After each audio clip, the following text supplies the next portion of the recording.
Hey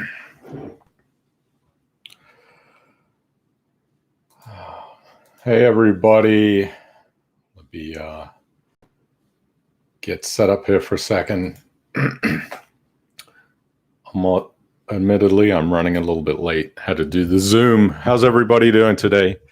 This evening here on the Financial Thing live stream. For anybody that is going to be watching this on YouTube in the future, welcome to the future. I guess I'll be talking to you in the future, but this is a weekly live stream.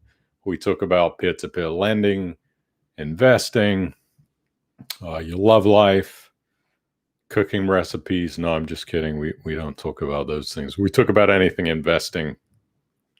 And I do this every Thursday evening at 7:30 UK time. I'm trying to adjust this a little bit more. Let's see. Oops. There we go. Yeah, so nice to see everybody here as usual. Please go ahead and hit the thumbs up button. We're going to be going through the news. It's kind of been I would say a medium news week, not a super busy news week, but definitely some things going on in the peer-to-peer lending world that we need to talk about. Quick disclaimer, the information that is presented to you on this stream is not intended to be financial advice in any way. And this information is given without taking your objectives, financial situations, or needs into account. You should consider its appropriateness for your circumstances. All investing carries risk, including bank savings accounts. Opinions expressed in the stream are opinions based on my own personal experiences. And by the way, the FSCS does not cover peer-to-peer lending, and your capital is at risk. Please don't invest more than you can afford to lose. I don't know if I even need to do that disclaimer, but I feel me putting on a shirt and saying a disclaimer is really the right thing to do. Whether it's needed or not, I don't know. Anyway, let's see who's on the stream. As normal, we got Steve in Solihull, Colin from very sunny, haha, just kidding, rainy in the Peak District, Stephen Green from Southport, Tony in beautiful Somerset, Chica Boy from Folkestone. I think that's where the ferries go from. Hi, Chica Boy, nice to see you. Keith Morris from soggy old Lincoln, near Humberside or in Humberside. Lincoln, I presume, is in Lincolnshire. Arthur in Belfast. Chris in not so sunny Wickham. Hi, Mark Mason, nice to see you here. Hi, Annabelle in Dorset.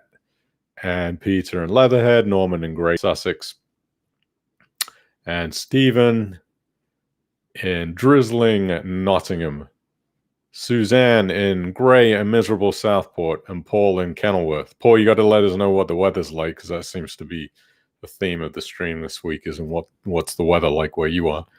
So Paul in sunny or rainy Kenilworth. I'm going to take a spread guess that it's probably raining. Hi, Irvin Stroll, nice to see you here. Brian in Woburn, I believe. Alan in Basingstoke. Yeah, home of the Duke of Bedford. Woburn Abbey. Nice to see you. If you can do me a favor, just take 1 second out of your time, hit that thumbs up button. Helps me with the YouTube search algorithm so more people can come join us and be benefited by the information that I'm giving out this week. And, you know, everything is about information. The more information we have as investors, the better informed decisions we can make. So that does help me out. If you can hit that thumbs up. Hi, Aki Chap in Accrington, and John in Nottingham. Richie G. That's a good one. I like that. Dan Bristol, near where I went to school at Clifton College in lovely Clifton. And Chica, thanks for doing the thumbs up. First time listening. We have a newcomer here, Irvin, 82-year-old retired chartered accountant, angel investor, company director, always prepared to learn after 60 years of mostly successful investing. Glad you're here, Irvin. Nice to see you. I'm sure your input will be very valuable. So what are we going to be talking about today, everybody? We've got some news on LendingWorks, the buyout that we heard about this week, which was sort of dropped upon us. It was an unusual and quick buyout, but I'm sure it had been happening for many months, if not the last year. We're going to talk about the Collateral liquidation event that's going on right now. For anybody that wasn't invested in Collateral, I was blessed to be invested in Collateral. I say that as a sarcastic comment, but we are going through a liquidation administration event. And I think it's interesting, even if you weren't invested in Collateral, to sort of follow along so you can get an idea of how a liquidation event and an administration event would ever affect you if it happened to another peer-to-peer company that you are investing through. So that's why I kind of give that information to you every week. It's not because most of you, I think, are invested in Collateral. I'm sure most of you are not. But you're going to see these types of things happen in the Lendy administration and the Funding Secure administration. I think it's good to keep bridge of what's going on in that. So hi, Derek in Connecticut, USA. Nice to see you. Thanks for joining us. So yeah, we're going to talk about Collateral. We're going to talk about LendingWorks, a little bit of Funding Secure news, a little bit of Assets Capital news, and some Crowdproperty news, more kind of results, what's going on with them, and Loanpad.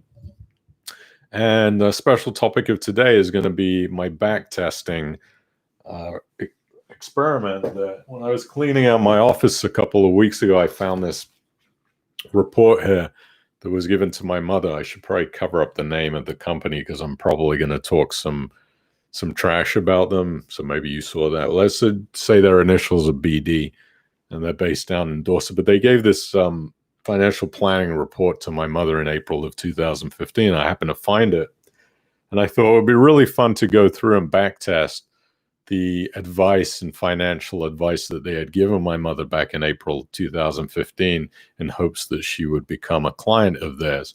So what I did is I looked at all the investments and I ran it in a spreadsheet for the last 5 years. I kind of did it a lazy way because the right way to do it would have been to track it every single year per investment, but there were so many investments on the list that they were advising that I was feeling lazy and I didn't want to do that. So I just looked at it on a April 2015 to July 2015 basis and saw if we had invested in what they were going to invest my mother in, how well would we have done compared to my simple two-fund index fund tracker strategy. So I got some really interesting findings. That's probably got me more excited than the peer-to-peer lending news this week. So hang on. And if you are invested through a financial advisor, I would highly suggest making sure that you understand what they're investing you in and really keep track of those returns that they're giving to you over a longer period of time. And field tested against some other strategies that you could actually DIY and do yourself and that are very simple to implement. So that's the reason why I'm back testing what's going on with that report that I found. So try not to scratch my nose too. And I got to tell you, on a personal level, I'm feeling a little bit sad today. The corona thing is just really weighing on me, and I don't really talk about my personal feelings too much because this is a finance stream. But to be authentic and honest with you, I'm feeling a little bit down that I can't go back to England. I'm stuck for the most part here in the USA. So dealing with some sadness on that part, but every week I get to come and join you on the stream, and it's kind of my way of sort of getting out there and socializing because things are not necessarily on lockdown here in Florida, but obviously if you read the news, we have this coronavirus explosion that the USA and Florida is going through right now. So it's not enabling a normal social life, being able to meet up with friends and being able to go back to the UK. It's not happening. So yeah, this is my sort of socialization period, and chin up. Thank you, Paul. Understood. So who else is on the screen? We got Mr. Smith from sunny Manchester. And Stephen, is your screen stream freezing? I hope not. Yeah. Okay. Well, let's get to the news and we'll get to this report. So we had I think what was a little bit of positive news this week with the LendingWorks announcement. They had gone very quiet with their email communication. Nobody really knew what was going on. Everything was on a periodic 90-day freeze. No new investors, nothing being lent out.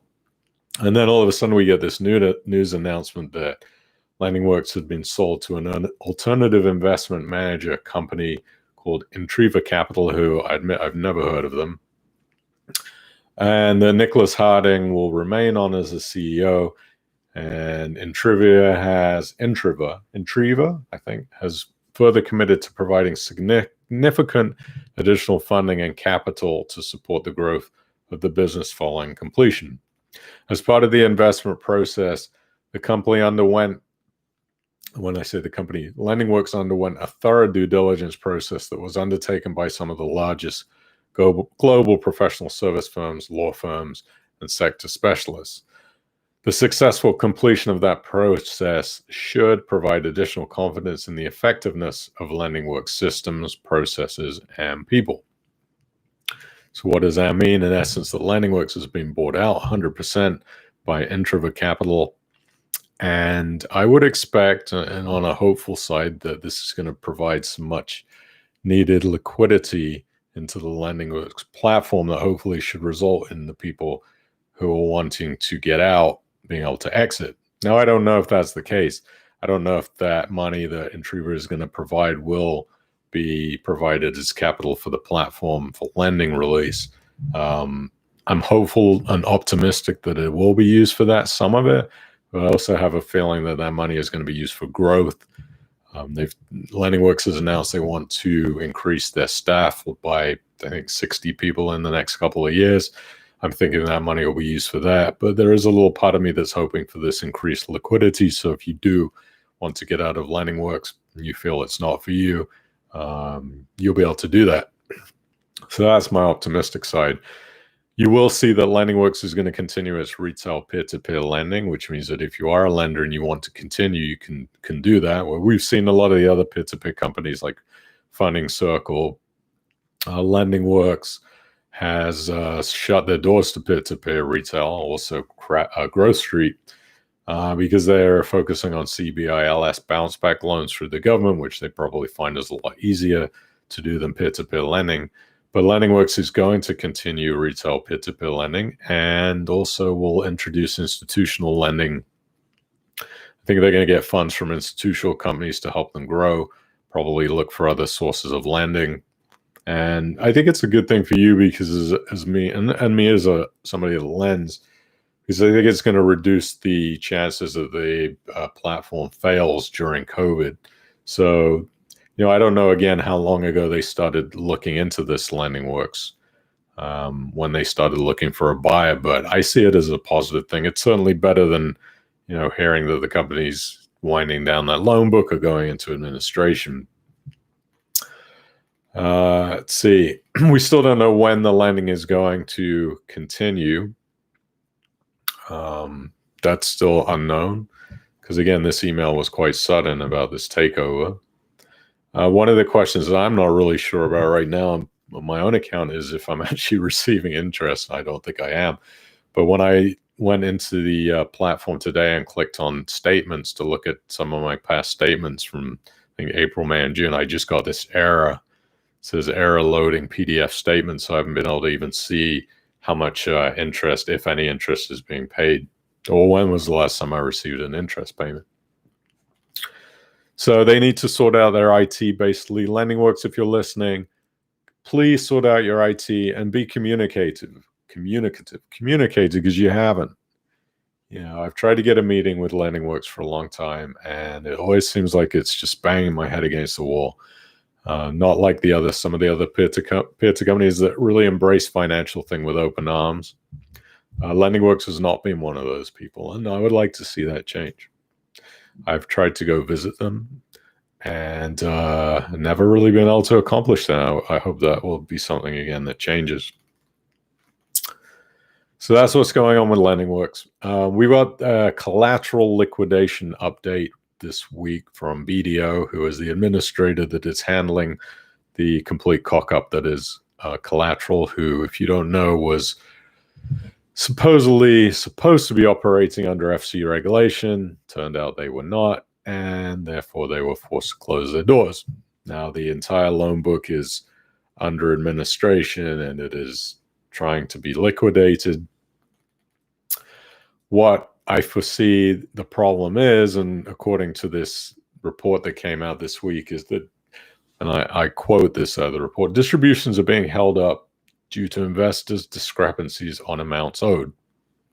Basically, what that means is if you say I have £1,000 invested through Collateral and Collateral comes back and the BDO, administrator says, no, you have £993 invested. The investor then goes back to BDO and says, where's my £7? And what that does is it creates a holdup on the entire part of that administration wind up and liquidation, because Collateral, when the platform closed, there was a big problem with the IT. The records were not easily accessible to BDO, the administrator, so they had to go in and figure out how they could see who owned what loans as far as investors goes. It was a big mess. And so once BDO tried to figure that out, they sent out reports to investors and said, this is what we think you are owed. And a certain percentage, albeit I think it was a small percentage of investors, queried that and said, no, that's not what my records say that I had invested. So everything has come to a halt with that. That's been ongoing for a while. I mean, several months, maybe even a year. In the meantime, BDO is racking up fees as an administrator, and that's a shitty situation for investors because BDO's fees are coming out of the entire pot of Collateral banking, whatever accounts they own. It comes out of the pot. The administration process has to be paid for by somebody, and unfortunately, it's going to be paid by us, the investors, at the end of the day. One second. So we're seeing what's happening here. Every time this thing gets delayed, it's costing more money. And just to go through very quickly with the administration report, we've seen a large number of email responses from investors following the circulation of the detailed investment exposure schedules. While most appear to confirm that the schedule matches their records or recollection, there are many investors with more detailed inquiries via email. We should be grateful for your patience while we deal with this. Okay. The other thing is, so Collateral basically has two loan books. They have chattel loans and property loans. You know what the difference is probably, so I'm not going to go ahead and explain those things. But what's happening right now is that the majority of loans are going into enforcement actions. That means a lot of the loans are back due and in default. The property loans have had significant issues with planning conditions, health and safety issues, and issues with the security registered over the respective properties. What that means is that when Collateral put a charge on the property that they were lending money out against, there are significant issues over that charge that can be challenged legally by the borrower. It can create delays. So, and all this has required a significant amount of work and effort in order to bring the properties to a position where they can be marketed for sale. Again, that just means that things are getting delayed with property sales. In the report, it showed that there was 8 properties that were not in default, that they were actually able to liquidate, and that totaled £960,000 in amount received. And the total loan amount was $907,000, so they came ahead $53,000. Problem is, a lot of that money is going to get eaten up by administration fees. So how much of that $960,000 actually gets paid out to investors is, we just don't know at the moment. And I'm looking at the loans. I mean, just to give you an example of one loan, it was a £210,000 loan, and the amount recovered is $212,000. So, you know, a little bit of a recovery success, not much. Another one, $74,900 loan, amount recovered $94,000, so that's better. And then you've got one that was $80,500 and $85,000 recovered, and $195,000 and only $180,000 recovered. So yes, you have, I would say, a successful recovery in some ways, but again, a lot of fees are going to eat up into that recovery amount. And then here we have another set of properties that was in enforcement. That means that they're either in default or back owed. And the results of that have been pretty decent. They got 1.168 million in loan amounts and 1.287 million in amounts recovered. Looking at the loans on those, the worst one was one in South Yorkshire that was a £300,000 loan and only £212,000 was recovered. And they have accepted offers on 8 other properties. So they're heading in the right direction. It's not as bad that I thought this report was going to be. And I know there are other loans, other development loans that are probably going to be much worse, but this report wasn't as terrible as I thought it was going to be, but it's still, I mean, the overall collateral situation is not going to be great when it ends.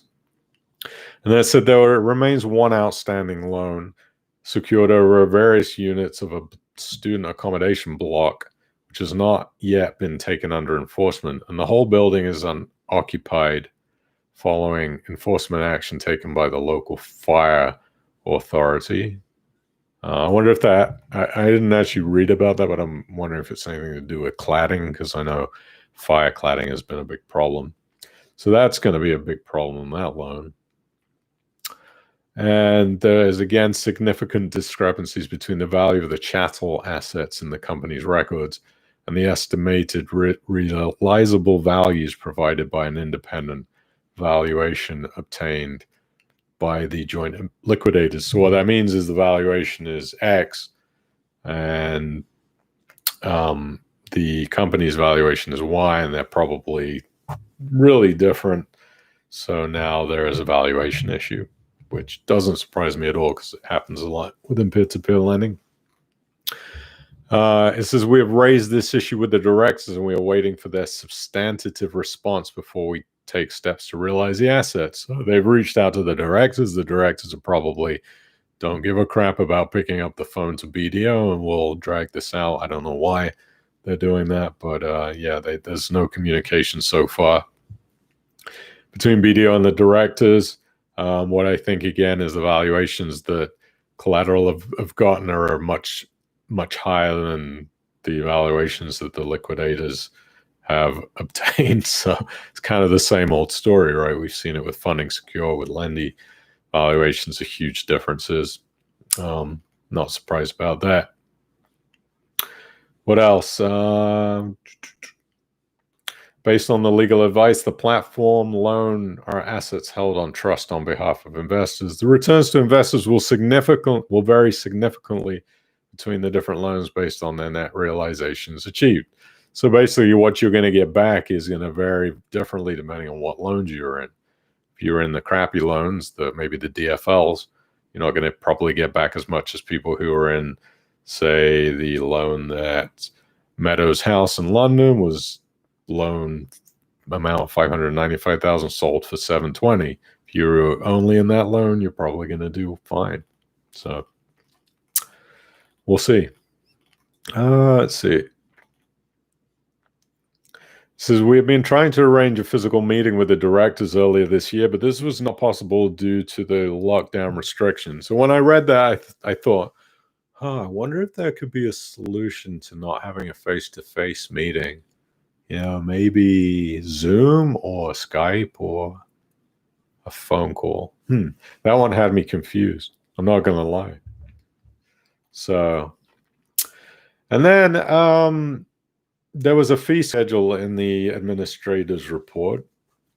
There was over £1 million in fees for the last year, and £812,149 plus VAT and legal and administrator's fee. And this is what you're going to see with any type of administration action.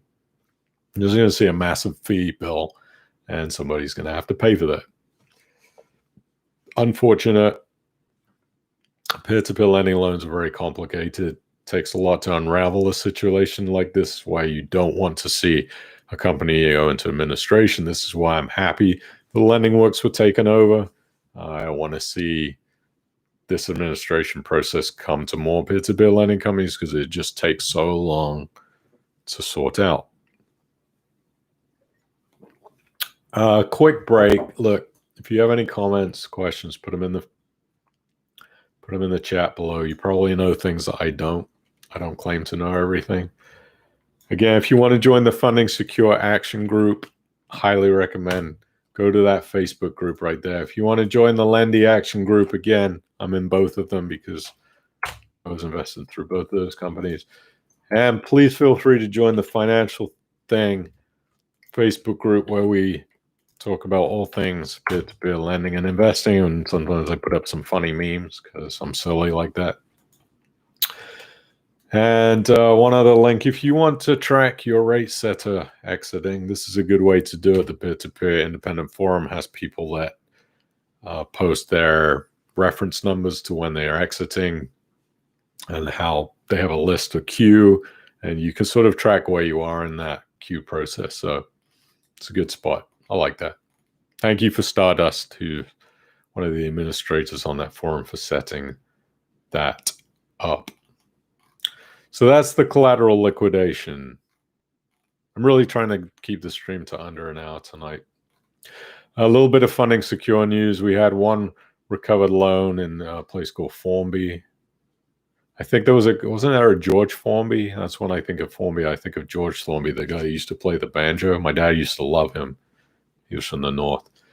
But £788,000 was the original loan amount on this property, and they've received an offer for $832,000. I'm not even sure if I'm supposed to be talking about this, but you know what? The company's in administration. Who cares?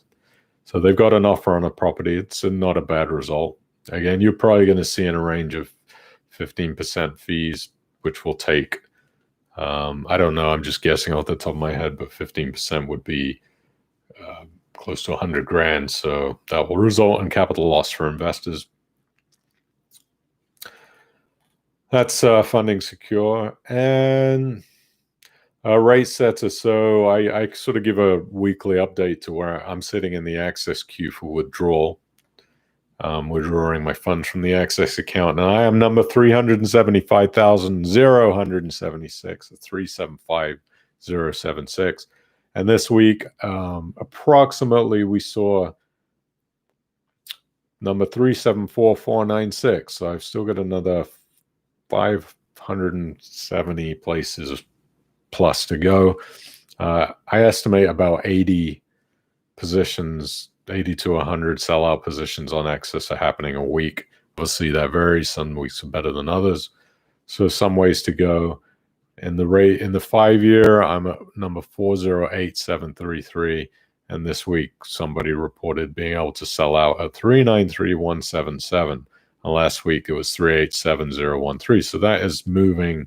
Seems like if those reference numbers are indicative of, one single transaction, that's a pretty big jump from last week. We're talking about, I don't know. I don't even want to do the math, but 387,000 last week, 393,000 this week. So that's a pretty big jump. PropLand, a little bit of PropLand. They're on my I probably would invest list. My top 3, I probably would invest. PropLand's on that list. They had 4 loans that were paid in June, and they've reported that loan queries have doubled for them in June. So they're seeing a lot of business coming in their way and a lot of loans for them to look at. A little bit of Loanpad. So their loan book grew by about £1.7 million this week up to, now they have a loan book of £31.7 million. They still have an average loan to value at 27%. They saw another 50 lenders sign up between this week and last week. They still have 25 loans that are live, 1 in default, 1 extended loan, and 2 overdue. The average loan size now is $383,000. And one thing I did notice this week, about 10% of my cash balance of my entire account is sitting, waiting to be invested. So you are going to have some of that cash drag that occurs. You probably, if you're a Loanpad investor, you might see the same thing. The reason why I give that Loanpad sort of little update every week is I really like what Loanpad is doing. I think it's a really good peer-to-peer lending platform. So cash drag is one of the downsides with them. Obviously, they don't offer the highest interest rates, 3.5% on the short. 1 second. 3.5% on the access account, 4.5% on the 60-day. So your cash drag does drag down your returns a little bit with them, but that changes. And obviously we're in COVID times right now. If you think anything is going to be normal with any type of investing right now, it's just not. It would be unrealistic to think that everything should be performing as normal. So that's Loanpad. Assets Capital are targeting a £1.5 million raise from seeders and the government future fund. What that means is every dollar or pound, I don't know, I'm in the US at the moment, so I'm saying dollar. Every pound that is raised on seeders, assets will be able to go to the government's future fund and say, can you match this, please? And the government will say, why, yes, assets. It seems like we can match that. So if they raise $750K on seeders, they're probably going to get a $750K future fund loan. I kind of scratch my head. I do like Assets Capital, but I'm also wondering if any of you are invested through seeders and you buy shares in these companies, which I've never done because I honestly don't see any way to make money off that. Now, what I notice is there's a way of trading shares on there. So I'm wondering, is seeders more of a share trading platform where you buy shares, you get issued shares through Assets Capital, and you can buy and sell them on the open market? I don't know how those would be valued. That would be valued, I'm presuming, on demand and supply, but it seems highly risky. And I do like assets. I think they're a good peer-to-peer lending company. But I wonder if you're investing in their company through seeders and the shares are liquid, or the share prices of seeders drops on Assets Capital, you're going to lose money. How do you ever exit out of those shares for a profit if you're not selling them on this seeded secondary market? Kind of confused. I'm head scratching why people would want to invest in seeders. Maybe that's something you can shed some light on if that's what you do, but it seems to me very risky. So I personally won't be buying any money on seeders for Assets Capital or any company. Money thing, I just want to ask again, where is my Ferrari? I still haven't seen any update on my Ferrari loan. Ed, if you're listening, Sophie, just please send me an email and tell me what's going on with my Ferrari loan. Makes me cry. It's not very hard to liquidate a Ferrari. And the thing's yellow. How hard is it? I don't get it. I know it's part of a bigger problem. I jest when I say that. This is part of the RCC loan group, and yeah. I did buy a Kuflink loan this week. I've become more picky on these peer-to-peer lending companies that are doing peer-to-peer loans on properties, and pre-COVID, I was more of I'll just take a quick look at it and bung some money in because I'm not putting a huge amount into every loan. But now, even though I'm not putting a big amount into every loan, I'm still looking at the loans more carefully now, even on Kuflink, Crowdproperty. I passed on one of Crowdproperty's loans a couple of weeks ago. That was like a development of a private school. I just didn't like the look of the whole thing. It was kind of in a rural area, and I thought, if that goes into trouble, that's not a loan I really want to be invested in. Same thing on Kuflink. There's a couple of loans in there that I looked at and said, nah, they're not for me, especially the second charge loans, which I don't invest in second charge loans at all, even if the interest rates are more favorable. It's just not my thing. I don't like the risk. So yeah, pay more attention to that. Funding Circle share price is still 90p. So if you have Funding Circle shares, I don't know why you would have them, but the share price seems to be going.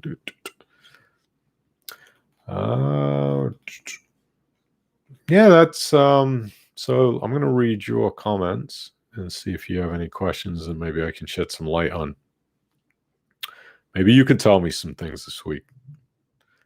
Glad that you are enjoying the lighting this week. I have I think I've got this little nifty remote, so I can change the. Probably won't work from here, but no, it's not line of sight, but I could change it to orange. And anyway, Mike, hi. Welcome to the stream, Mike. You had a beer podcast first. I don't know if that means you watched a podcast about beer or if you were drinking beer before the podcast.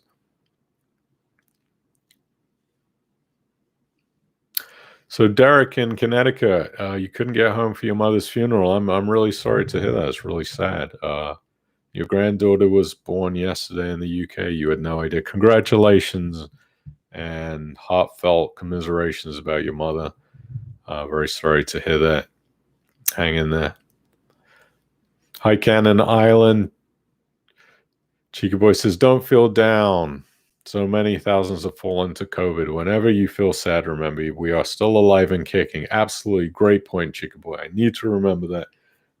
There's more to life. You know, we have to look at things in a perspective of the grand scheme of life. Hopefully we'll be here for more years to come. So this is just a temporary blip on what's going on in our lives. Yes. Norman says, I spoke to LendingWorks a few weeks ago and they said they were hoping to protect our capital. I would draw £500 a month by changing my settings to pay out monthly. So they were hoping to protect our capital. I would hope that LendingWorks would want to protect our capital. Hi, David Dawson in Staffordshire. Nice to see you. Chris is not. LendingWorks is not reinvesting your repayments, not paying any interest, but allowing you to withdraw capital repayments. And John said LendingWorks interest is going to their shield. Yeah.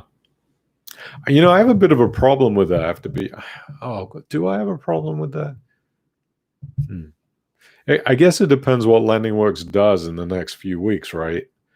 Are they going to repay that interest to lenders? That would be nice. I understand things haven't gone the way that we would want them to go during COVID, but also we put money into an investment, and you know, I would hope the LendingWorks would do the right thing by the investors. They're not forced to, but that would be nice. Mike says, look like the jam jar. Haven't you emptied your dishwasher? This is not a jam jar. This is a glass. You probably can't see that, but it's 100% recycled. It's just a drinking glass. The jam jar has been in the dishwasher. For anybody that doesn't know, wasn't here a couple of weeks ago, my friend tested, actually 2 friends now have tested positive for COVID-19, and I was exposed to one of them, and he was over in the house a couple of weeks ago, so I took everything out of the cabinets, and I put them in the dishwasher, and at the highest heat, the highest potency of sanitation, washed everything because I was paranoid, and so I put the only glasses I had were jam jars that I could drink out of because everything was in the dishwasher. But I do have the regular glasses back. So, anyway, a little bit of TMI. Mike says, wait until the DFLs. That's where the real issues come. Yes, Mike was, I'm sure, talking about collaterals, development, lending, loans. Yes, I expect the DFL is going to be complete doggy poo. Aki Chap just installed the Trading 212 app. Is checking it out with the free 50 grand that they gave me. Aki Chap, be careful. Even though it's a free 50 grand, you know, watch out with those options. You know, they can get you in trouble. Peter said he checked his LendingWorks accounts. The last interest payment he received was on the 6th of April, but he's been receiving continued capital payments. Yeah, that was what I was trying to see when I did receive the last interest payment. So I just couldn't seem to open up the PDFs. It was erroring.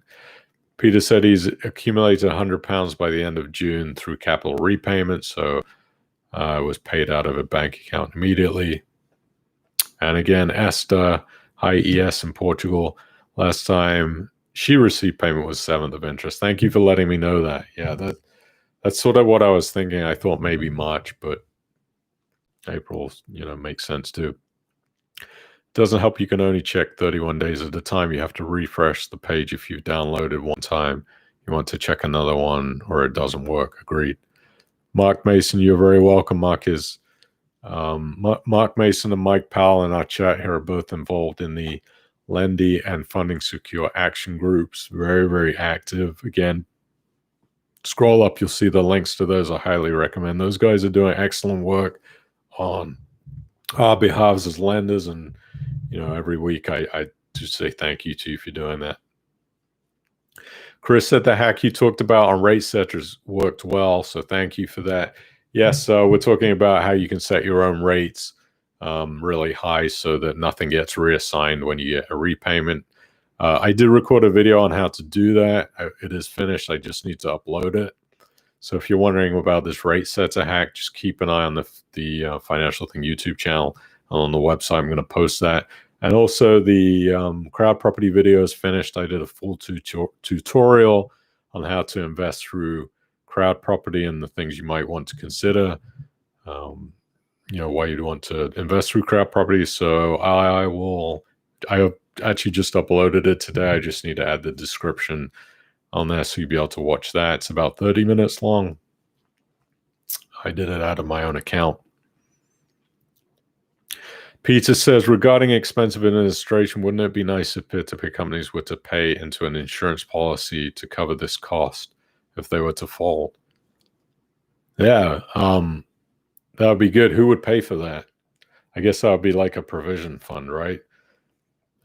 It's a really good point. It's a really, really good point.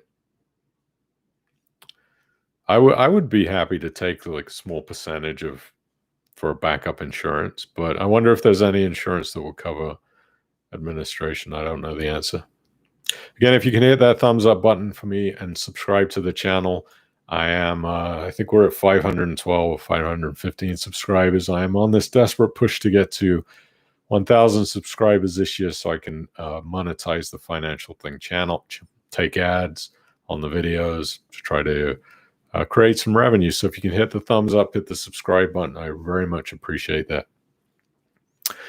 Double D, David Dawson says, Kuflink seems to be working well. They sold a couple of default assets off, which is I was a little worried about, but all seems good.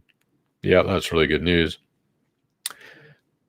Aki says, Marcus Bank is supposed to be coming out with an ISA this year. Not sure if the interest rate will be decent. Yeah, I mean, interest rates are pretty crappy. I looked, what do we got this week? RCI Bank, you can get 0.74 an access account. NSI looks to be about the best at the moment. They have a 1% access account and a 1.6% on monthly income bonds. So I don't think the rate on Marcus's ISA is going to be any good because interest rates are going to be low, I would say, for the next year. I mean, can you imagine the Bank of England raising the rates right now? I just can't do it.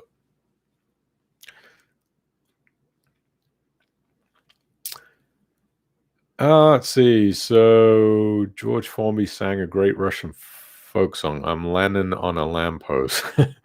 Yeah. Hi, Martin. Leeds. Leeds United 5, Stoke City 0. Well done. Going up. I don't know if any of you remember this one. When I was a kid, I used to watch the football results on television. It had that little ticker. You would wait to see what your team had done because there was no internet. That shows my age. Yes, George Formby was a ukulele player. Cedars, Mike says, the secondary market is valued by Cedars based on the valuation of the last raise. You're investing in future potential. Yeah, it seems to me that I don't know. It seems like you're on a gambling share situation with that point. I don't know. Especially if you think that a company is valued. I mean, what's assets capital's valuation? Don't company valuations go off of assets, liabilities, and profit loss? And if all peer-to-peer companies are struggling to make a profit, how can the companies be valued well? I don't know. Mike Powell, Lawrence, Ferrari, read the admin report. It's been realized, but it just goes into the pot. Okay, so my Ferrari has been sold? Is that what you're saying?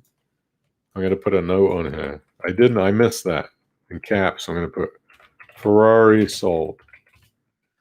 Hope somebody's enjoying that Ferrari. But I'm glad it's been sold. Yes, I know. If it goes into the pot, then... What pot, though? So we talking about the RCC entire loan pot that is where, maybe you can give me a little update on that because I'm not up to date on that money thing situation. If I'm talking about, am I talking about the right? Because I'm getting confused. The admin report. So when you say admin, is that administration report? Because technically Money Thing's not an administration, so maybe I'm missing something. Explain. My simple mind. Dave Dawson said, it is worth looking. I have seen second charge loans on Kuflink, which after your advice I avoided. Yeah, sorry, Kuflink. You know I love you, but offering second charge loans at 7% is, yeah. Ken's favorite George Formby song, A Little Stick of Blackpool Rock. That's funny.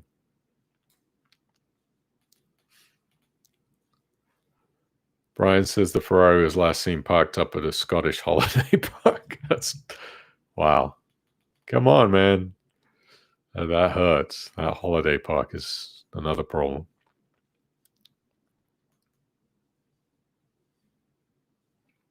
Just reading through your comments. Crowdproperty current loan, one company named, was liquidated in 2018. No reply to query yet. That's not good. Brian, Coinbase reportedly preparing for stock market listing later in 2020, valued at $8 billion. So, you know, if you've been on the screen before, I do talk about Bitcoin quite a bit and how I think it's not a bad thing to have a bit of Bitcoin as a long-term play, kind of a boom or bust thing. Could turn out to be a big rocket explosion or turn out to be just nothing. But Coinbase is the place you can trade, actually buy Bitcoin. If you're wondering how to do that, if you sign up using my link, you can score yourself $10 on $100 worth of Bitcoin. I do buy a little bit of Bitcoin, not a lot. What I do, by the way, what my Bitcoin strategy has been recently is if it dips around the $8,500 to $8,600 mark, I tend to buy a little bit. But I think today it was $9,400. It's been jumping around a bit. But again, Bitcoin's really for me, as a 10-year play, buy and hold and just see what happens. Yes, I realize trading 212 is not real money. I did sign up for an account this week because I don't know, but I think I may do my experiment, my stock picking experiment with trading 212, but I am going to do it for real money. Just trying to scrape together and see how much I want to put into this experiment of actually trying to put together a stock portfolio and seeing how it performs against my current 2-fund index tracker experiment. I think I know what's going to happen. I don't think it's going to do well. The very best, I'm hoping maybe it'll do a couple of points more than the index trackers, but I can't see it. I might even have to do some just a little bit of option covered calls to create a little bit more revenue on that stock picking, but you know, we'll see how it goes. David says, how long does it take to get money out of Loanpad? Started putting a little in, but don't want to put too much in if I can't get it out. Obviously, liquidity, David, depends on what's going on at any particular given time. Right now, you can get money out in less than a day. It's been like that for a while. Mike says, regarding insurance policies to cover our peer-to-peer company wind down, Lendy originally claimed to have some form of insurance. Yeah.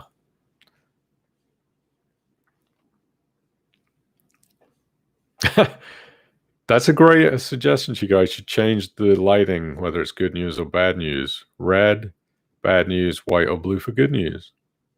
I don't know. I mean, we tend not to have all that much good news recently, unfortunately. I'm going to give you a little bit of good news, though, with this report from the financial advisor.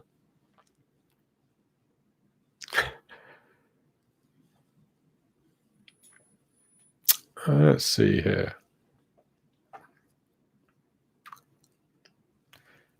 Chica boy, you're a funny guy, and Aki, you're a funny guy too. I try to inflict some humor on you. I do. I try to inflict some humor because things are really very serious around the world. And I do have a sort of a bit of a sense of joking. I do like to joke around. The problem with finance is it's so dry, right? Every finance program I've ever watched, I haven't found any that's not been like this, but it's just not funny, right? And I also feel like I have to wear a shirt. And to be honest with you, I'm not a shirt guy, but I feel like as I'm talking about finance and very serious, kind of stodgy information, yeah, I feel like I should wear a shirt and not try to make humorous jokes, but that's just not me. You know, I'm a kind of a funny, I like to have fun. I like to poke fun at things. So one thing I was going to tell you, and tell me if you think this is a terrible idea, but I really want to expand the YouTube channel. I like making content for you guys. I don't get to do it enough because, believe it or not, making YouTube videos takes a really long time. It took me almost a full day to make the Crowdproperty video and to edit it. But what I want to do, this is the plan, is I want to make, I like riding motorcycles. That's sort of my, I won't say it's a passion. I like it's a hobby. I have a bike and I like riding bikes. And I would like to make videos on my bike talking about finance because those two things don't really go together. So my idea is I'm going to put a camera on my motorcycle helmet. I'm going to put a microphone in the motorcycle helmet. I'm going to ride around wherever I am. And I'm going to talk about peer-to-peer lending. I'm going to talk about investing. So just to make the channel a little bit different because it is a bit stuffy. And I don't want it to be stuffy. I want to have a good time in life and give you some interesting content. So that's what my plan is. If you think that's a good thing, you'd enjoy watching that, just say yes or no. Let me know what you think. Okay, so let's get to the second half of the stream, which is, again, I'm going to cover up the name, so I don't want this company to get mad and sue me. But this is a financial report here. Maybe you'll be able to see the name. No, I really don't care. This is a report that was given April 15th. I don't know if you can see that, 2015. Sorry, April 1st, 2015, with a list of recommendations. At the time, yeah, the motorbike is a Harley Davidson, by the way. It's a Harley Davidson Sportster 1200cc cruiser. So that's what I have with an exhaust on the back of it. 2013. So anyway, this is when my mother was looking for financial advice back in 2015. I just started sort of dipping my toe into investing and learning about how to invest. And this company in Poole down in Dorset came along and they gave us this kind of a game plan. And it was bonds and equities. So it had, let me see, let me pull up the spreadsheet. 16 equity funds and 2 bond funds. So 18 funds in general. They were going to take this lump sum of money. Okay. And yeah, they're going to take this lump sum of money. It was, I think it was 150 grand. They were going to invest it for my mother. When I got this report back in April 1st, 2015, I first of all looked at it and my gut said, don't do it. We had just moved money from Charles Stanley, and Charles Stanley had been double charging my mother for trades. They had created a stock portfolio for my mom and dad a while ago. And when I went through their invoices, I noticed they were double charging on the trades. Not all of them, but about half of them. So I went back to Charles Stanley and I said, look, you've been double charging. And they said, oh, let us look into it. About 4 weeks later, they came back and said, yes, you're correct.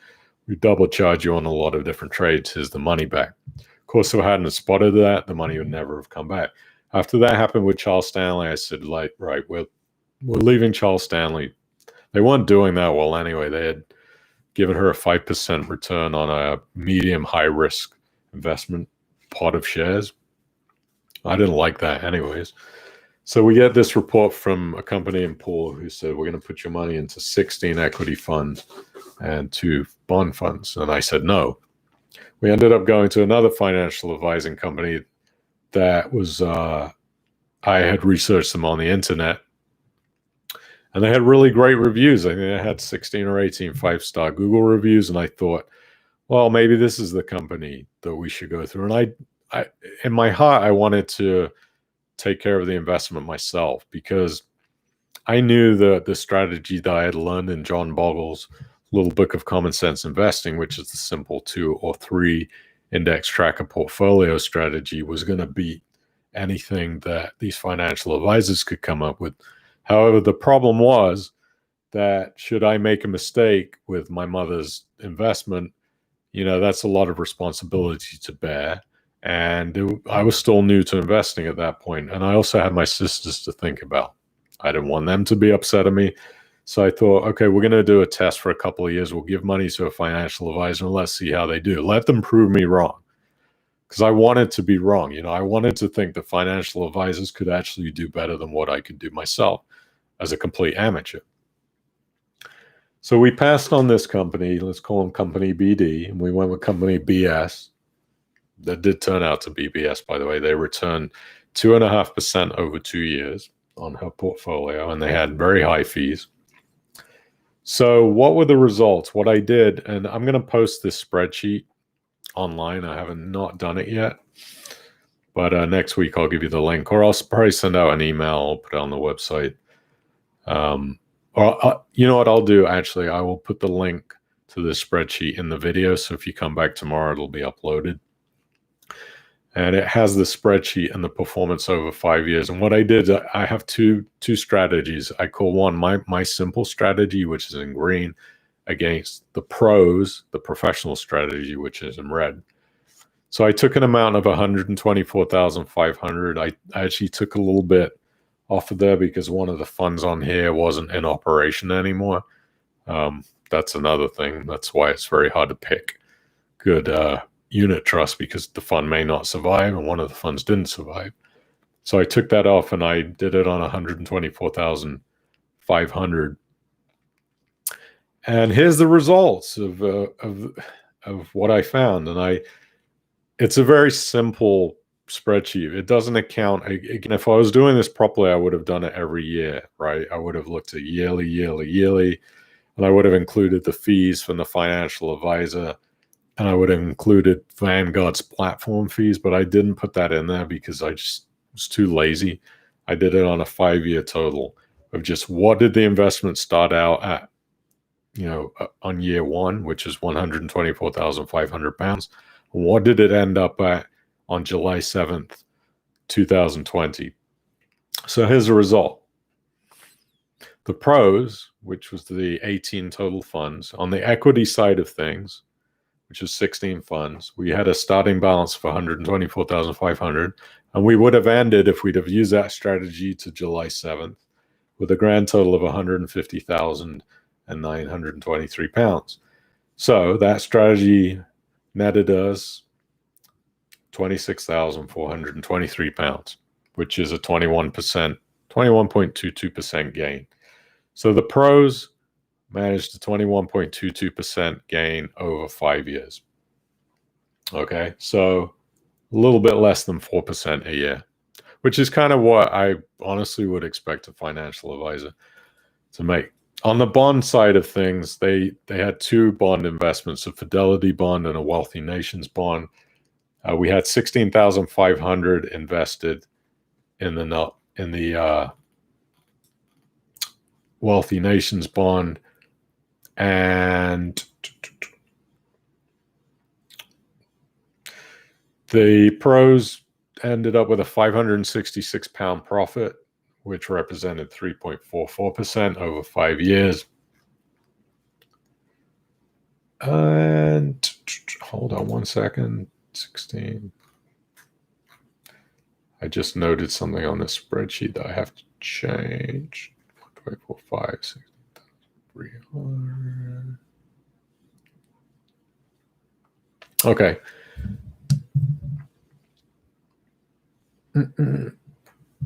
So on the equity side, so just to recap, 26,000 pounds, 423 profit. Okay. what I did on my simple strategy was I had one equity fund, a Vanguard index tracker, and one bond fund, which is the Vanguard Global Tracker, using the exact same numbers. On the US equity fund, mine had returned a profit of £108,000, 108,043 pounds, which represented a return of 86.7%. That's for the US equity fund. The other side of that is could have used a Vanguard World Fund, right, instead of an equity US. Some people are not too big on the US side. The World Fund has a good proportion of US and other countries. If you'd used a World Fund, that would have returned 92,283 pounds for a return of 74.12%. So again, we had a 21.22% return from the financial advisor on the equities versus my single fund strategy of 74.12% return on the World Fund, or an 86.78% on the US fund. So what that means, if you'd have just stuck everything into one fund, one index tracker, like I've been saying ever since I started this website, you don't need a financial advisor to put you into a bucket of unit trust, 15, 16 unit trusts, because some are going to do well, some are going to do bad.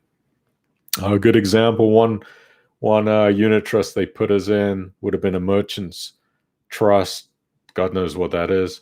That returned minus 24%. Invesco high income minus 27%.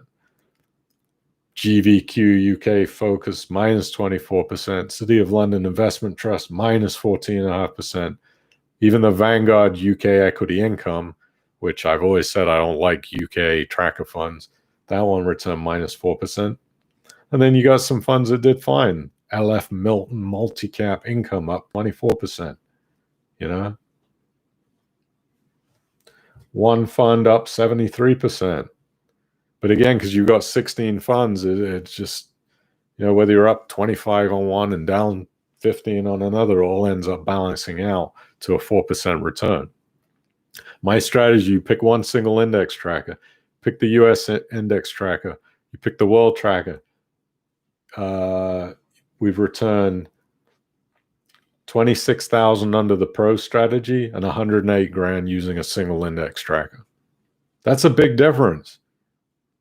That's a huge difference. You talk about 65% difference.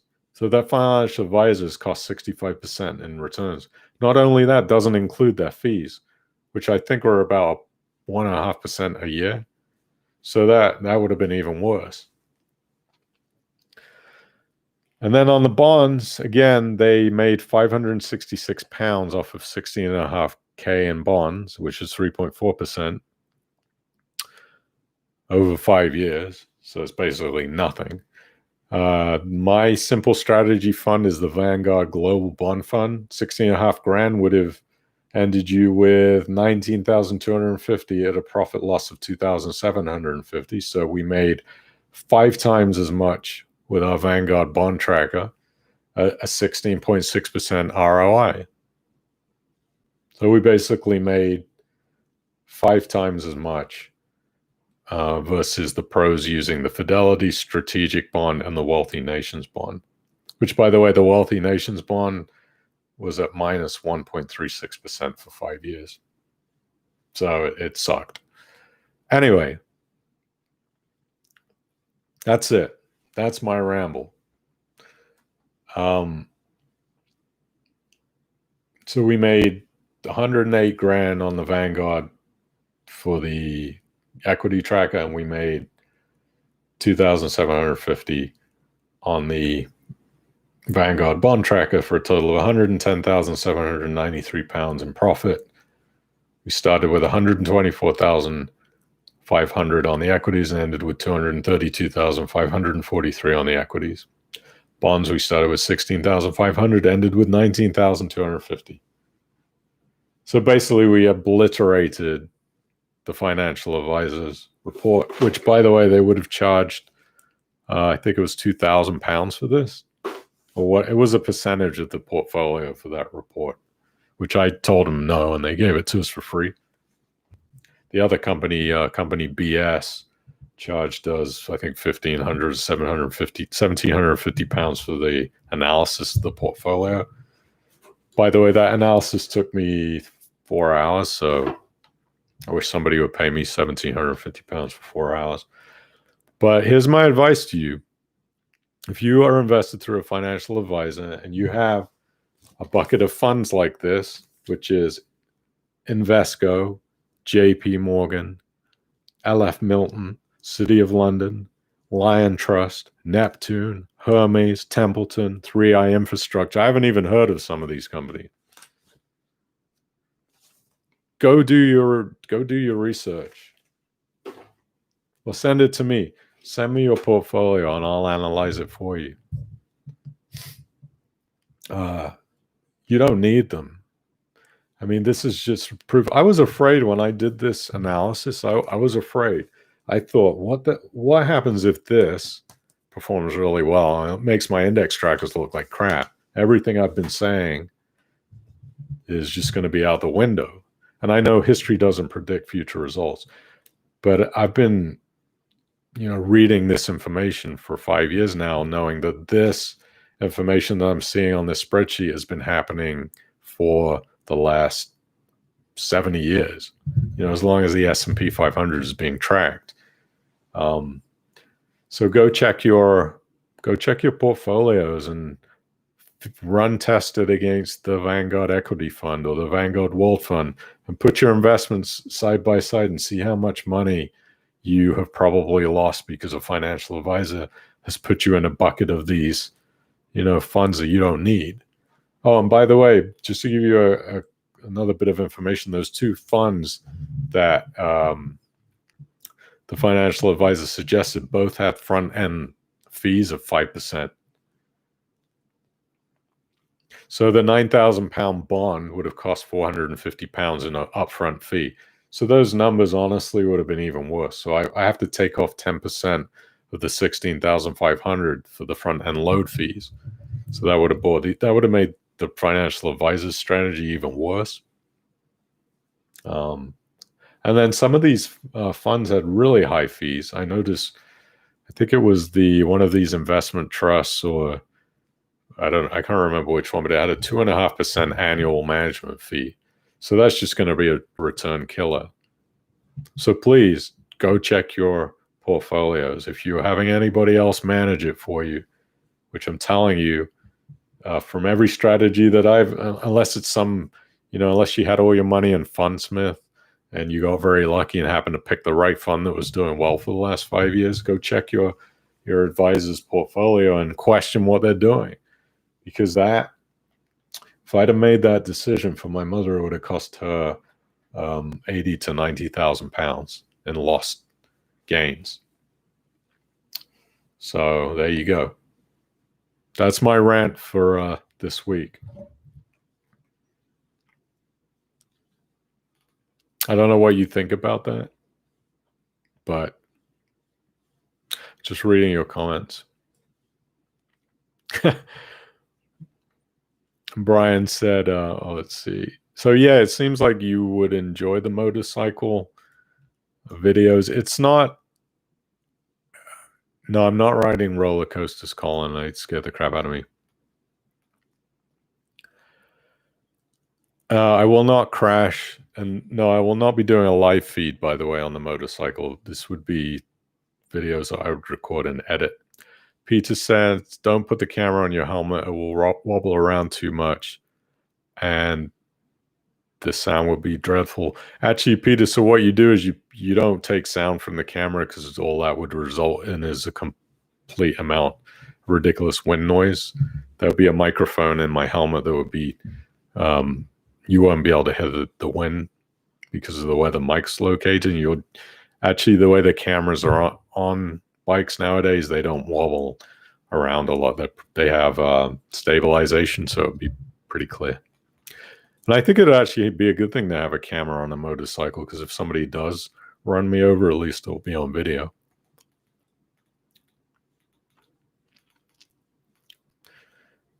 Annabelle, my little dog will not be riding pillion. I did take her on the bike once, and She wouldn't like it. Too much wind. Ken says, have you read Zen of Art of Motorcycle Maintenance? I haven't. I have a friend that comes and maintains the bike. I don't know if my Harley was made in China.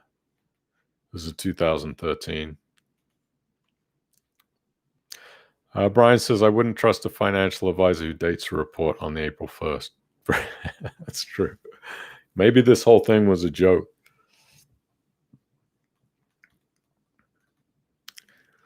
Aki says, check out Itchy Boots on YouTube if you like motorcycle travels. Okay.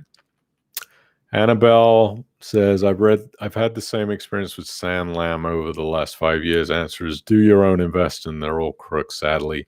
Look, I don't want to say that they're all crooks. I'm not inferring that. What I believe is that financial advisors, not all of them, some of them probably would beat my returns. I don't know how. I mean, 86% over 5 years is pretty good. But I think they do what they know how to do. And, if I'm looking at this portfolio, it's very weighted to UK equities. We've got 43% in Europe and the UK, only 14% in the US. And that wasn't the right place to be. I think that the UK financial advisors in some ways are a bit stuck in what they've been doing for the last 20 years, which is put UK investors in UK equities because that's the right thing to do, and it's not. But I think the financial advisors are not all crooks. They just are doing what they think is right, and sometimes that goes against what we think is right as investors. I've had some pretty interesting discussions with a financial advisor that handles some business for my family, and we've had some clashes about the moment I mention index trackers, the guy goes, oh, it's like he gets choked to death, because when he hears index tracker, he hears low fees. What happens when you invest in a fund that has low fees? The advisor doesn't make any commissions on the trail. A fund that has a 5% load, like those bonds, the financial advisor gets a cut off that in some cases and gets a fee off of that every year. Index funds, they don't have really high fees, so the advisors don't make any money off them. So when they hear index fund and passive investing, they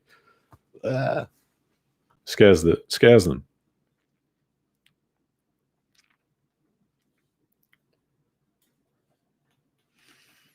Derek says, if you get over 20 funds, you generally do poorly. Yeah. Absolutely. And if you were confused by anything that I sort of spouted off a lot of numbers, just put it in the chat. Again, I'm going to put a video up about this, and I'll link to the spreadsheet, so if you want to go look at it. I need to make a couple of adjustments on here. But, generally it's been an interesting to look at that and see how it is. Yes, Alan says a lot of funds, you're going to get a lot of duplication on individual equities. That's true. David says there's some rule that 20% of your investments make the money. That's exactly right. Because if I look on this spreadsheet, there's one fund that made 75%. And funnily enough, that was the JP Morgan American Investment Trust. That's the one that did the best. Hence why I go into the US equity tracker fund.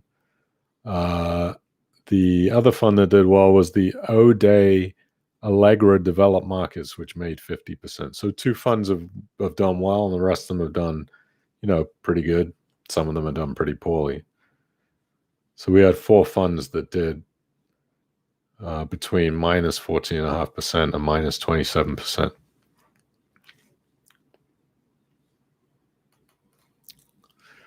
Dave says you need to bias it towards at most 5 funds. Yeah, I would disagree with that, Dave. I don't think you need to bias it towards 5 funds. I use a 1 or 2 fund strategy. I use a US equity tracker and a global bond fund. So I keep it really simple. And you could also use a world tracker fund and 1 world bond fund. You'd be done. That's all you need for your entire life. The difference is the US equity fund did about 12.6% better over 5 years than the Vanguard World Fund. So that's why I kind of always stuck to the US. I think the US is where the companies are who are going to really push the world stock market. So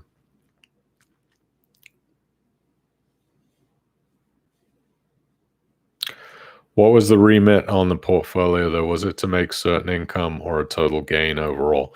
David, the portfolio was for, it had a little bit of a dividend, but for the most part, it was for growth. The dividend amount was kind of negligible, like 2.6% dividend yield, so it wasn't for income. It was a growth portfolio. Ken says, I've had several financial advisors over my investment life. None of them were worth their fees charged, so I started doing it myself. Haven't looked back. Yeah, let me just say, too, financial advisors are good for people that don't know how to do this, because I didn't know 10 years ago. I had no idea. It was either go to a financial advisor and invest money or don't invest. And I'd rather make 22% over 5 years than nothing, which would have been my strategy 10 years ago. Don't go to a financial advisor because, don't invest because I don't understand the financial markets. So go to a financial advisor and let them do it. So if somebody out there doesn't have any clue what the hell I'm talking about, go to a financial advisor and at least get invested. But if you can take a couple hours out of your day to learn how to invest yourself, and it really isn't complicated, read the John Bogle book, The Little Book of Common Sense Investing. It tells you everything you need to know in that book.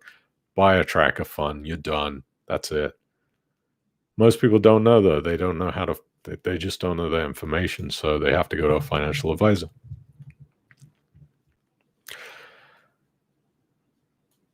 And again, I'm not here to bash financial advisors. I don't think they're all crooks. I think that they provide a service for those who don't know how to invest, but you don't need it.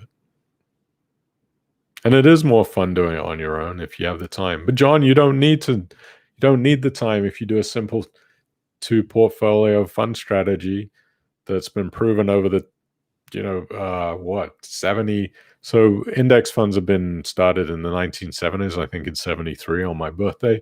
And if you look back and track them, their performance since 1973, they've done just fine. They've continued to. You don't need to have time. You don't need to have this huge, vast array of funds. You just pick 2 funds and you're done. That's it. But hey, if you want to invest in multiple funds and you enjoy that, go right ahead. I don't think you're going to work out that your returns are going to be that much better than just taking 1 or 2 index trackers. Alan says, what would be your second choice for Bitcoins? Coinbase closed my account. No explanation and no right of appeal. Alan, what were you doing? What were you doing that caused your account to be shut? If I was going to pick another company, it would probably be Kraken. Krakne for Bitcoin. One thing to watch out with Bitcoin, some of the stock trading companies, I think 212 Trading may be doing it, but you can sometimes buy cryptocurrency through those trading apps. But here's one word of advice. If you can't withdraw your crypto out of those companies, don't buy through those companies. There's a company here called Robinhood in the US, which is the equivalent of what Trading 212 is in the UK. And they offer Bitcoin. You could buy Bitcoin. The problem is it's not really Bitcoin. It's like some kind of a fund that you're buying into, and you can't take your Bitcoin out. So I want to keep my own Bitcoin under my control. If you cannot do that through a company, don't buy it through them. Like, don't buy it through Trading 212. Kraken, Coinbase, you can withdraw your cryptocurrency into your own wallet.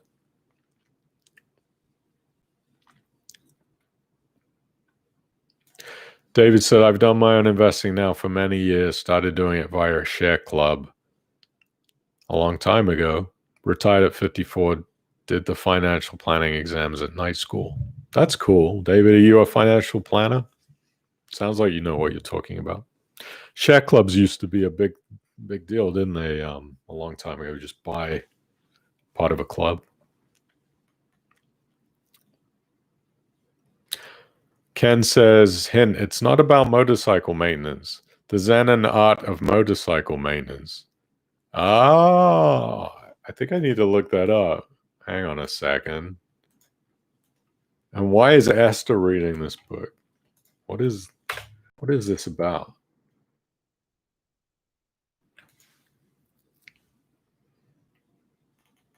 It's probably about women and men. Ah, breathtaking meditation on how to live better. I like that. An unforgettable narration of summer motorcycle trip across America's Northwest by a father and his young son. That looks really good. I'm going to put that on my read list on my Kindle. Thank you for advising. David said the advisor should be explaining how to avoid tax. Yeah, I agree. That is one good thing about if you get a good financial advisor, they can help you with tax avoidance. Although I've had an experience this past couple of weeks that has been a frustrating affair of a company that was formed and tax has been a huge problem. And that was done through an accountant and a financial advisor. And I don't want to bash this company. This is a company up in the north who I'm kind of frustrated with at the moment. It's caused us some issues. Anyway, that's for another week.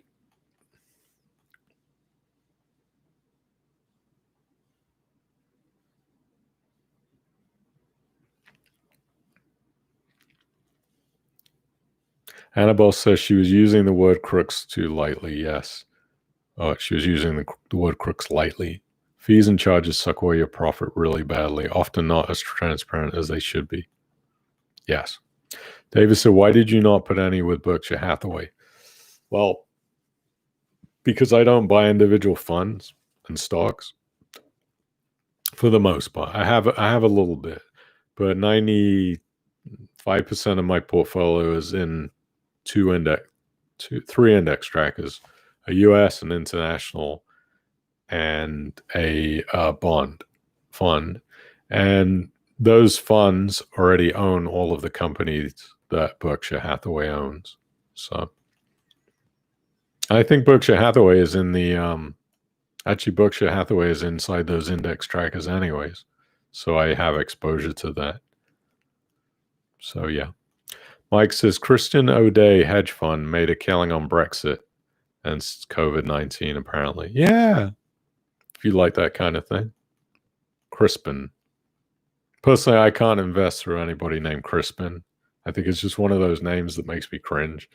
Apologies if your name's Crispin, but I'm not giving my money to anybody that runs a hedge fund named Crispin because that guy is driving around in a Bentley that has been paid for by my fees. Ken says I made 219% on Bailey Gifford Global Discovery Fund, one of my best in the portfolio. I'm sure you did. Yeah. There's a chance that you can strike gold on a fund like that. But what are the other ones that are in your portfolio that maybe haven't done so well? And there's a lot of emotional swings and roundabouts that come when you have a 16 fund portfolio and you're looking at this list going, shit, Merchants Trust is down 24%. Invesco is down 27%. Your brain goes, let me sell those to get out so I can get into this fund, this Hermes Asia excluding Japan fund, which is up 46%. So you end up selling for a loss because you don't want to sit in there and wait in a fund that's doing badly. There's a lot of emotional swings and roundabouts when you own one single fund, like a world fund. You don't have to worry. You just bang it straight in there. And for the most part, you're going to do better than picking out 10, 5 funds. It's very difficult to get it right.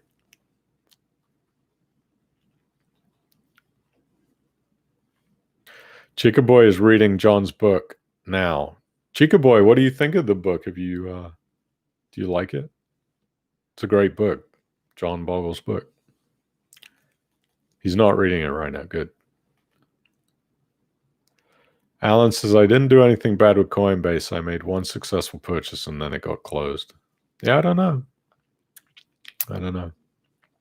Mike says, Robinhood is launching in the UK this year. Yeah, Robinhood has been the maker of many millionaires and has sent a lot of people who have gone bust trading options.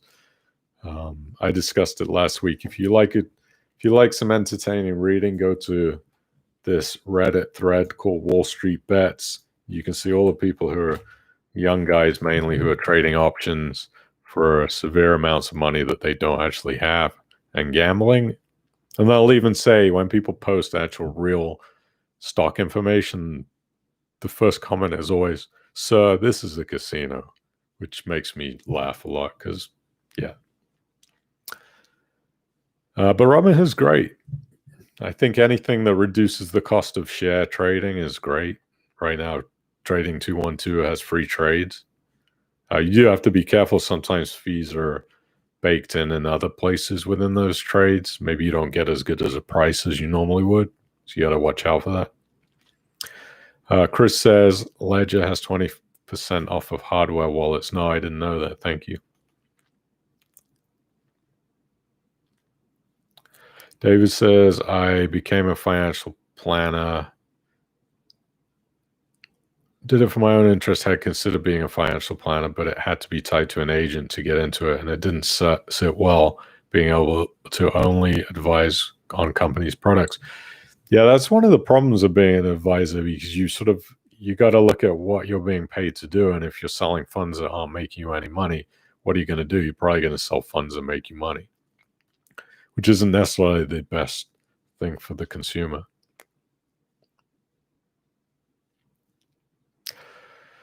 Ken said, Andy says, I'm investing in the Global, discovering myself the best fund in my portfolio, up 54%. What I would say, too, if you're investing in a fund that's doing really well, is back test it 20 years. Put that fund up against a tracker for the last 20 years and see how it's done over a long period of time, because there's going to be times when these funds are going to spike and do really well, and there's going to be times when the funds are going to lose money.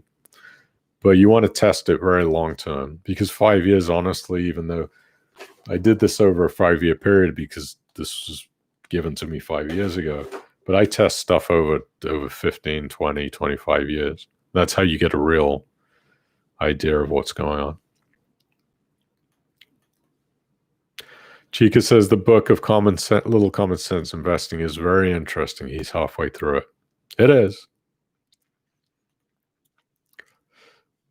Yeah. You could be, Chica Boy is like the Laurel and Hardy of the stream with Aki Chat. It's good.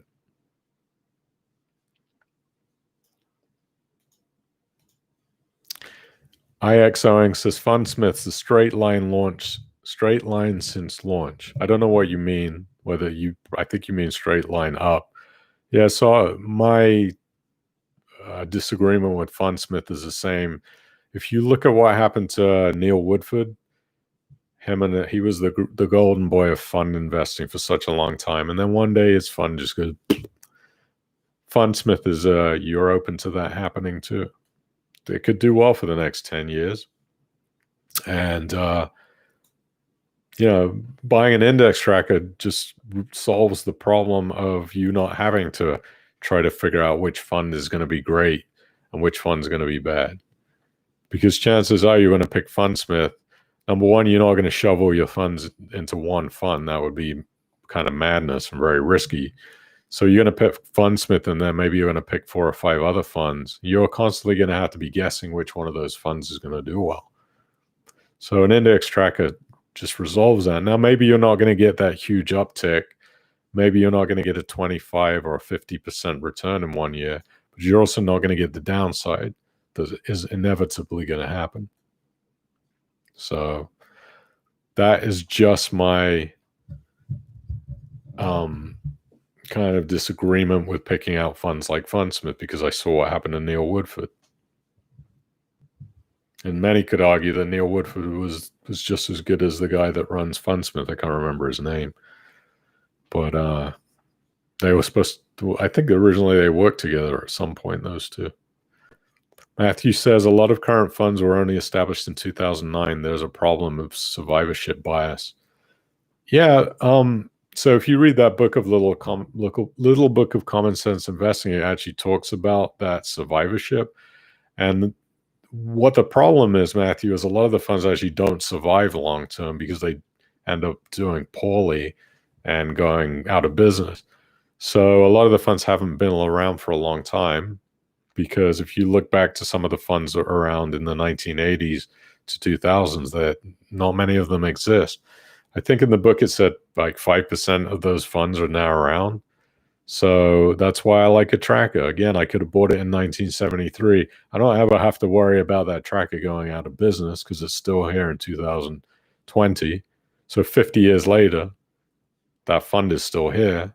I don't have to guess. I don't have to worry about trying to decide which fund's going to be here in 5 years or which one's going to go bankrupt. They do go out of business. Woodford Fund went out of business. Anyway, I've gone on way too long. It's been an hour and 30 minutes. I'm sure you're tired of listening to me waffle on, so I'm going to wrap this up. Again, please join us on the Facebook group. We have 119 members. We just launched a couple of months ago. Free. Come and enjoy it. Have a great night. I'll be back next week, Thursday at 7:30 p.m. If you have any suggestions or comments, things you want me to talk about on the stream next week, put it in the comments on this video. It'll be uploaded. We'll have the Crowdproperty tutorial uploaded this week and the Ratesetter hack tutorial. If you haven't hit the thumbs up, please do. It was great seeing you. Everybody be safe. Remember, there's more to life than money. Money comes and goes. Most importantly, be happy, be prosperous, help others when you can. And I will see everybody next week. Take care. Bye.